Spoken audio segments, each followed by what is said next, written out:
जय हिंद दोस्तों, आप सभी का स्वागत है हमारे YouTube चैनल पट्टी की पाठशाला में। आज इस वीडियो में हम देखेंगे एसएससी एमटीएस में पूछे जाने वाले रीजनिंग के महत्वपूर्ण प्रश्नों को।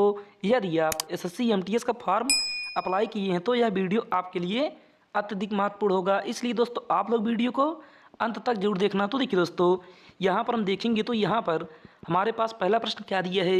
यहाँ पर पहला प्रश्न दिया है हमारे पास, एक ही बक्से की दो स्थितियों को दर्शाया गया है। यह बॉक्स खुलने पर कैसा दिखेगा। तो देखिए दोस्तों, यहाँ पर हमारे पास एक पासा दिया है और इसकी दो स्थितियों को यहाँ पर दर्शाया गया है, और इसे अगर हम खोलेंगे तो हमारे पास खुला पासा कैसे बनेगा। तो देखिए दोस्तों, यहाँ पर हम एक एक ऑप्शन को चेक करेंगे तो हमें इसका सही उत्तर पता चलेगा। तो देखिए दोस्तों, आप यहाँ पर पहले ऑप्शन को देखेंगे तो यहाँ पर हमारे पास दिया है कुछ इस प्रकार से खुले पासे को। तो देखिए दोस्तों, यहाँ पर 3 के विपरीत क्या होगा। 3 के विपरीत होगा दोस्तों यहाँ पर 5, क्योंकि यहाँ पर एक को छोड़कर एक उसके विपरीत होगा। तो यहाँ पर 3 के विपरीत होगा 5, और 6 के विपरीत होगा 8, और यहाँ पर 7 के विपरीत होगा 4। तो देखिए दोस्तों, यहाँ पर 3 के विपरीत 5 होगा, लेकिन इस प्रश्न में 5 के बगल में 3 दिया है, तो यहाँ से हमारा पहला ऑप्शन गलत हो गया। अब हम देखेंगे ऑप्शन दूसरे को। तो देखिए दोस्तों, दूसरा यहाँ पर दिया है 5 के विपरीत 8, और यहाँ पर दिया है 5 के बगल में 8, तो यहाँ से हमारा दूसरा भी ऑप्शन गलत हो गया। अब यहाँ पर हम तीसरे को चेक करेंगे। तो देखिए दोस्तों, तीसरा चेक करेंगे तो यहाँ पर दिया है 3 के विपरीत 4, और 7 के विपरीत 5, और 6 के विपरीत 8। तो देखिए दोस्तों, यहाँ पर हमारे पास 3 के विपरीत 4 हो सकता है, और 5 के विपरीत 7 हो सकता है, और 6 के विपरीत 8 हो सकता है। लेकिन दोस्तों, यहाँ पर हम अभी ऑप्शन नंबर चौथे को चेक करेंगे। तो देखिए दोस्तों, यहाँ पर दिए 5 के विपरीत 8, लेकिन यहाँ पर दोस्तों 5 के बगल 8 है, तो यहाँ से हमारा ऑप्शन चौथा भी गलत हो गया। तो यहाँ से ऑप्शन तीसरा होगा हमारा राइट आंसर। तो फिर चलिए दोस्तों, वीडियो अच्छी लगे तो वीडियो को एक लाइक जरूर करिएगा। अब हम देखते हैं प्रश्न संख्या 2 को। तो देखिए दोस्तों, दूसरा प्रश्न यहाँ पर दिया है, उस व्यन आरेख का चयन करें जो निम्नलिखित वर्गों के बीच के संबंध को सबसे अच्छा दर्शाता है। तो देखिए दोस्तों, यहाँ पर दिया है हमारे पास सबसे पहले फर्नीचर, उसके बाद कुर्सी, उसके बाद मेज। तो देखिए, आप यहाँ पर सबसे पहले क्या बनाएंगे, आप यहाँ पर सबसे पहले फर्नीचर का व्यन आरेख बनाएंगे। तो यहाँ पर हम बनाएंगे फर्नीचर को, उसके बाद उसके आगे यहाँ पर दिया है कुर्सी। लेकिन दोस्तों, कुर्सी का व्यन आरेख बनाने से पहले हम यह देखेंगे कि कुर्सी का संबंध इस फर्नीचर से है कि नहीं है। तो यहाँ पर कुर्सी का संबंध फर्नीचर से ज़रूर है, क्योंकि कुर्सी भी एक फर्नीचर है। तो यहाँ कुर्सी होगा फर्नीचर के अंदर। उसके बाद आगे फिर देखेंगे तो यहाँ पर दिया है मेज, और मेज का व्यन आरेख बनाने से पहले हम यह देखेंगे कि मेज का संबंध इस कुर्सी से या फिर इस फर्नीचर से किसी प्रकार से है कि नहीं है। तो देखिए, यहाँ पर मेज का संबंध कुर्सी से तो नहीं है, लेकिन मेज का संबंध फर्नीचर से ज़रूर है, क्योंकि मेज भी एक फर्नीचर में आएगा। तो यहाँ पर दोस्तों फर्नीचर के अंदर बनेगा मेज। तो यहाँ पर हमारे पास कुछ इस तरीके से व्यन आरेख बन के तैयार हो गया। तो ऐसा आकृति आपको दोस्तों किस ऑप्शन दिखाई दे रहा है,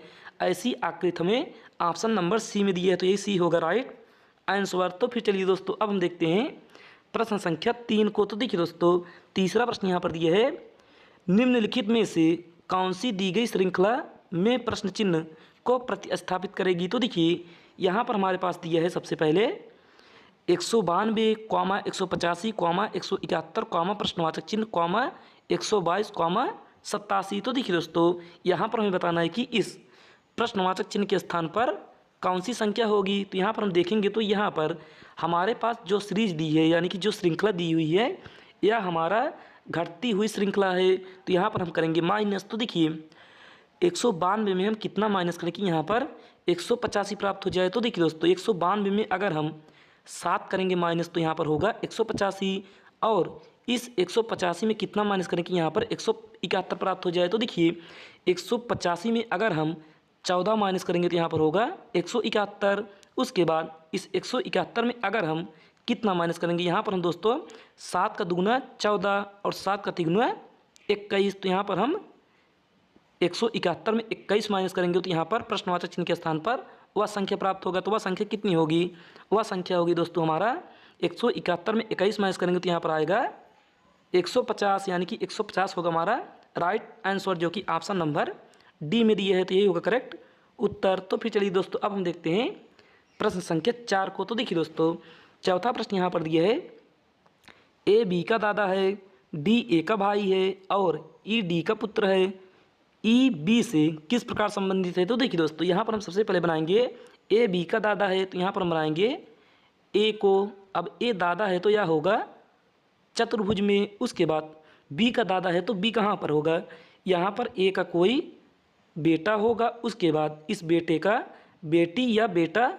बी होगा, क्योंकि बी का जेंडर अभी क्लियर नहीं है। तो यहाँ पर फिर आगे दिया है डी ए का भाई है, तो यहाँ पर बनाएंगे डी ए का भाई है तो यहाँ पर डी होगा पुरुष, क्योंकि यह ए का भाई है। उसके बाद आगे दिया यहाँ पर और ई डी का पुत्र है, तो यहाँ पर दोस्तों जो ई है डी का पुत्र है तो यहाँ पर ई बनेगा नीचे और पुत्र है तो यह होगा चतुर्भुज में।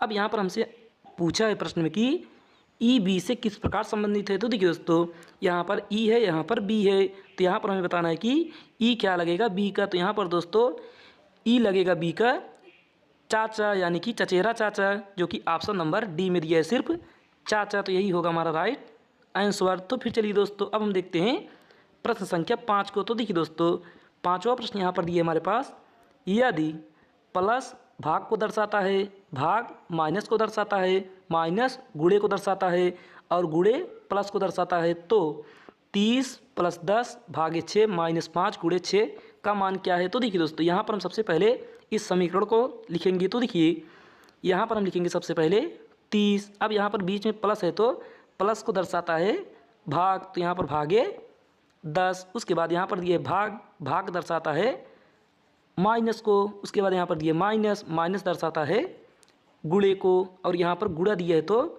गुणा दर्शाएगा प्लस को। तो यहाँ पर दोस्तों हो गया हमारे पास यह नया समीकरण। तो देखिए अब इसे हल करेंगे तो यहाँ पर कितना होगा, यहाँ पर 30 में 10 से भाग देंगे तो यह जाएगा 3 बार, और यहाँ पर माइनस 6 का गुणा 5 में करेंगे तो कितना होगा, 5 × 30, और यहाँ पर प्लस में 6। अब देखिए दोस्तों, यहाँ पर हम 3 में 30 घटाएंगे, यानी कि छोटे में से बड़े को घटाएंगे तो यहाँ पर आएगा -27, क्योंकि 30 में 3 घटाएंगे तो आएगा 27, और यहाँ पर बड़े वाले संख्या के साथ माइनस लगाए तो यहाँ पर -27 होगा, और यहाँ पर +6। अब यहाँ पर दोस्तों हम माइनस और प्लस का गुणा करेंगे तो हो माइनस, और 27 में 6 घटाएंगे तो यहाँ पर आएगा 21। लेकिन दोस्तों यह होगा हमारा माइनस में, क्योंकि यहाँ पर माइनस वाली संख्या बड़ी है, तो यहाँ पर होगा -21 हमारा राइट आंसर, जो कि ऑप्शन नंबर ए में दिया है। तो फिर चलिए दोस्तों, अब हम देखते हैं अगले प्रश्न को। तो देखिए दोस्तों, अगला प्रश्न यहाँ पर दिया है हमारे पास,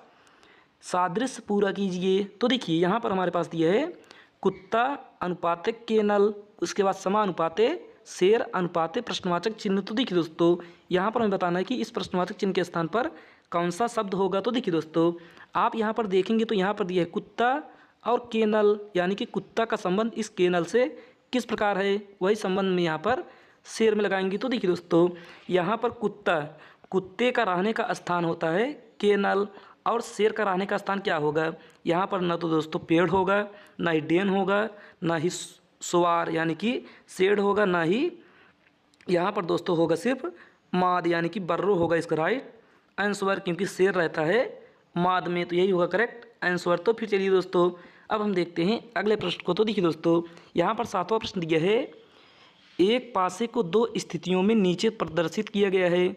जब संख्या 4 नीचे तल पर होती है तब कौन सी संख्या ऊपरी तल पर होगी। यानी कि दोस्तों यहाँ पर सीधा कहें तो इस पासे में हमें बताना है कि 4 के विपरीत फलक कौन सा होगा। तो देखिए दोस्तों, यहाँ पर हमारे पास 2 पासा दिया है, और यहाँ पर हम सबसे पहले यह देखेंगे कि 4 के विपरीत कौन सा होगा। तो यहाँ पर हम सबसे पहले कॉमन संख्या को उठाएंगे।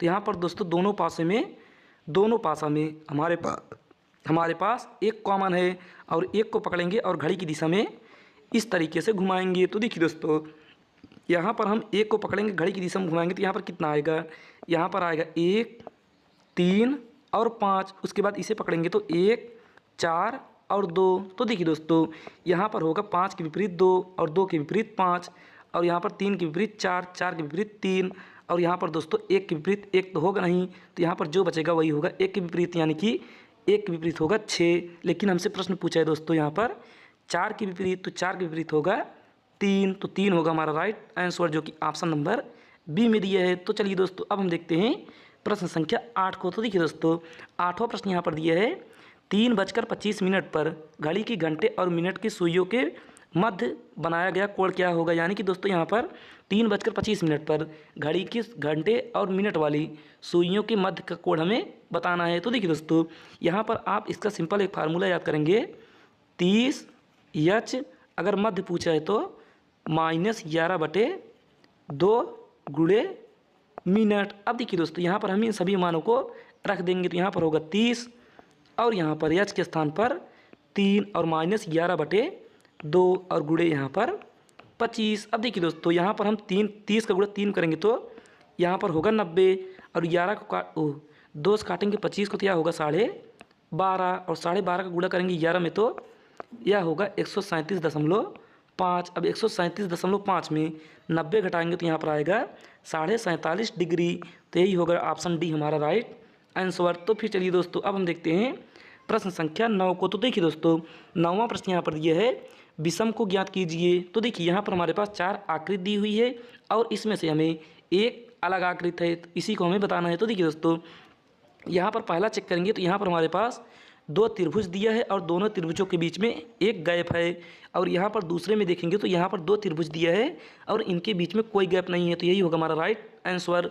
क्योंकि दोस्तों यहाँ पर ऑप्शन सी को देखेंगे तो यहाँ पर भी 2 त्रिभुज है और इनके बीचों में गैप है और यहाँ पर डी में भी 2 त्रिभुज है और इनके बीच में गैप है। तो इस प्रकार से हमारा ऑप्शन बी होगा राइट आंसर। तो फिर चलिए दोस्तों अब हम देखते हैं प्रश्न संख्या 10 को। तो देखिए दोस्तों 10वां प्रश्न यहाँ पर दिया है, निम्नलिखित में से कौन सा अक्षर प्रश्न चिन्ह को प्रतिस्थापित करेगा और निम्नलिखित अक्षर श्रृंखला को पूरा करेगा। तो देखिए दोस्तों यहाँ पर हमारे पास एक श्रृंखला दी हुई है यानी कि लेटर श्रृंखला और यहाँ पर बताना है कि इस प्रश्नवाचक चिन्ह के स्थान पर कौन सा लेटर होगा। तो देखिए दोस्तों आप यहाँ पर सबसे पहले इनका प्लेस वैल्यू लिखेंगे तो यहाँ पर टी का होगा 20, आर का होगा 18, पी का होगा 16, एन का होगा 14, एल का होगा 12 और जे का होगा 10। अब देखिए दोस्तों यहाँ पर देखेंगे तो यहाँ पर 20 में 2 माइनस करेंगे तो 18, 18 में 2 माइनस करेंगे तो 16, 16 में 2 करेंगे 14, 14 में 2 करेंगे तो 12 और 12 में 10 करेंगे 12 में 2 करेंगे तो 10।